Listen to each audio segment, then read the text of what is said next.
Evening all, welcome back to Factorio with Pyrex's little tank. Oh, isn't that sweet?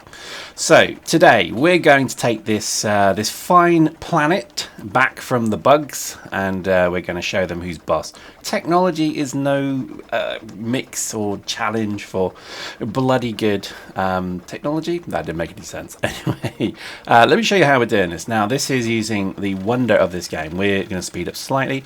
We're building a power network into the depths, into the badlands, into the darks of this planet, and we're using the drones to do this. So I use a blueprint to say build something there and then place these predefined structures and pylons. So at the moment this is the power, so it's a pylon and a light, because obviously light's useful, and then a second one is a pylon with a turret, and that's it. So look, that's built the... Ooh, I just should move forward slightly, just use the Gatling gun to kill them.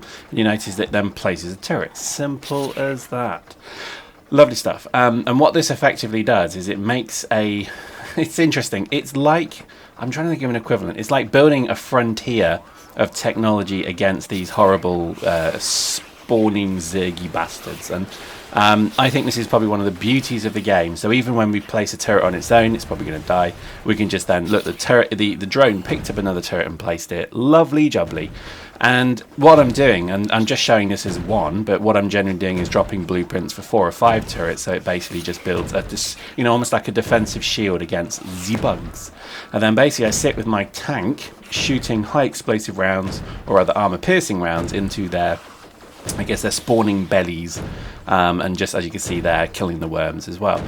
Lovely stuff, really enjoying this. It is such a challenge. If you want a difficult game, this is one for you, because I mean, one mistake and it's game over. There's not a respawn mechanic. If you die, you die, and the map is over. I like that a lot. So I think definitely, if this is of something of interest to you, definitely give it a go, because what I'm doing here, and again, probably worth mentioning, the maps are huge, and apparently supposedly they're infinite. So this kind of ability to build this huge colonized, I guess, structure of power and so on is absolutely brilliant. And I love the fact that I've got a collection of tanks, you know, reconnaissance vehicles, you name it, I've got it, and I'm loving it. I'm really enjoying this game so much, if just for the fact that it's such a, I guess, demanding game on your ability to really think out of the box. Okay, so your ability to kind of think about logistic lines and so on. It is fun. I do promise you, this is not a bad game at all. Having things like this automated drone construction as well is actually a huge amount of fun. So yeah, brah, come play it. I think it's a huge fun game. As you see here, we're just going to try and then take on even more buggy bastards. The tank is pretty good, but again, I've got repair packs in the tank that the drones are using, so as soon as they run out, the tank is starting to take damage. So it's pretty challenging at times, and as you can see, the bugs just keep coming. They are relentless, and they're pretty tough at this level as well. So what it is they evolve. Every time you kill them, you kill their base, you pollute the planet, the creatures start to evolve and get tougher.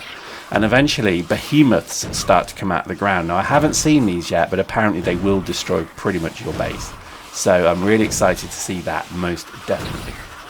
I'm curious to see how much you can do with this game, because, for example, I've done a huge rail network into the wilds, and then put forward stations in the wilds where basically I've reclaimed the planet from these creatures, and I'm placing structures almost kind of in defiance of them to say, well, attack this, you know, if you like. And it keeps them all at bay quite nicely. So, you know, it's just such a great game. I can't big this up enough. I think it's going to be one of those games that if you don't get, you'll regret, because already the mod scene is huge for it. The fact that it's on Steam makes it very accessible and playable as well, and I think just the amount of fun you'll have for the amount of money you pay is extremely good with this game, so highly recommend it. I'm really enjoying also the fact that there is a very complex tech tree as well, so you've obviously got to keep unlocking stuff. I've played for hours and hours, days almost, and I've still not unlocked everything. It takes time. And I like the fact that you can kind of decide to, you know, build your automated factories. You can then decide to get in a buggy and go and start looking at the oil processing network. So, for example, I've done this wonderful thing where I've got a railway linked to all of the faraway oil pumps. Okay. And what they're doing is they're extracting oil through derricks, and then those that oil is being put into cans. Those cans are being loaded onto an automated train. That train then is taking empty barrels to them and bringing full barrels back, and then those barrels are being loaded into the refinery. It is a wonder, an absolute marvel of automation, and I think the fact that the game even allows you to do this is just so lovely and reassuring. I just love the fact that this is a possibility. It doesn't look great, I'll give you that. I think a lot of people are maybe put off a bit by the graphics. I think you can do a high res pack and all that, so we'll probably investigate that, but I don't think it's an issue. I think really when it comes to what sort of games do you want to play, these are really complex, exciting games that will be incredibly rewarding for you, and I think you probably can't go too wrong. Look at that beauty of resources being churned into my automated logistical drone network. Try saying that in one breath. It's really cool. I do love it, and I just think, look at that. I just charged through an electrical pylon. It knew it was destroyed, so therefore my drones were able just to replant the thing. I love it. Look, coming into my garage now, so if I come forward here, you see then we have an array of vehicles. I can't get enough of this game. I think it's great. One of the things I really am enjoying about it as well is that automated production piece. So you see those factories there are actually churning out parts, and again the way that they have been automated is so clever, because it's running a surplus. So as soon as that surplus dips below, it then obviously injects more parts into the logistical network. So it just works. It is clever and it's fun. I also think, coming back to our kind of frontier work, so here what we're doing is we're just building the frontier up slightly. So I've realized I have extended my power network. There we go. And what this effectively does is start to really claim back territory from the bugs, because they are sitting on really good resources pretty much throughout the map. And if you don't do this, you're going to have issues kind of keeping up, because one of the things I've noticed, because I've been playing it for days now, is that my old previous mines, which I thought never would run out, have run out. So that's causing quite a challenge when it comes to getting the parts process continuing. So it does become quite a challenge to keep everything running once you start to run out of resources. And there we go, oil. There's 2 patches of oil there. That is worth a ransom, a king's ransom, because oil is incredibly rare on this particular map. Now it's interesting because there's not a lot of desert on this map, so this is why it's quite rare. But I've just got to say, this is definitely something that it's rare a game completely catches me and just makes me go nuts for it, but I think this is certainly one of them. It has a real feel of StarCraft again, and I'm kind of surprised more people haven't made that connection. So maybe it's just I've missed it, but it has that feeling of wonderful base building that StarCraft has, but it also has such a challenge. It's a hard game, and I think if you're into hard games, this has to be one for you to try, because just when you look at how difficult the game is, how vulnerable you are, and if you die once, that's it. It's a typical Iron Man thing. You're done once you're dead. I like that fact, and I think it's a real testament to the game's design that you really can survive. So like here, we've got the tank is doing all right. As you see, we're just completely destroying their bases. We're just going to keep building our defense network. And as you see there, our turret hasn't deployed, so that's not good. Why has the turret not deployed? Looks like our drones have taken damage. So I'm just going to retreat. But look at that. The enemies mass and they start to pull back, and they've just destroyed the turret. So this is when it starts to become brown trouser time, because this is starting to look a bit bleak. The tank is taking huge damage and we're in trouble. You see how quickly it spins? You think you've got the upper hand, you think your technology is good.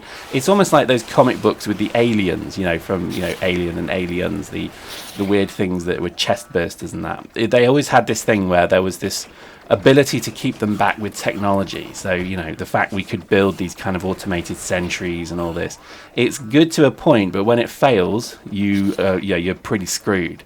And I love that. I think that is definitely one of the things of this game, is that for all your technological advantages over them, if something goes wrong and a turret is lost and an opening is made, they will swarm in and kill you, and that is pretty terrifying, I can tell you. So it's a wonder of a kind of game. It really did come from nowhere. I think probably the single unique premise for me is the fact the maps are so big. I like that, and I think just given the fact that You know, you've got so much room to expand. You could probably produce a base that is completely pollution free as well, potentially, and therefore you could kind of live in harmony with the bugs, so that's obviously quite interesting as well. But you can see the biomes are pretty impressive. They're huge, and the simple fact is that I've only explored probably about 20% of the map, and I've already explored a huge amount of it. So for me, this game represents longevity like you wouldn't believe, because I actually want to explore everything. I want to have a rail network that goes all the way around the lakes and the maps and shows me everything, and literally just takes me from one end of the map to the other. And I really do think that is going to be my plan with this game, just because that is such a cool thing. And having all of the industry come along with it as well is just a lovely bonus, that you could probably do quite lightly, or you could do like I've done here and just automate it totally, and that way the base runs itself. And I think that makes for some quite interesting gameplay. So there we go. Subtext of this really is, this is nothing like this. I'm not aware of any game that's really like this, to this level, to this detail, but also this good. And I think definitely you should give it a go, because there's just so much you can do with it. And I'm really impressed with what they've achieved. So there we go. Hope you enjoyed that. We'll see you next time.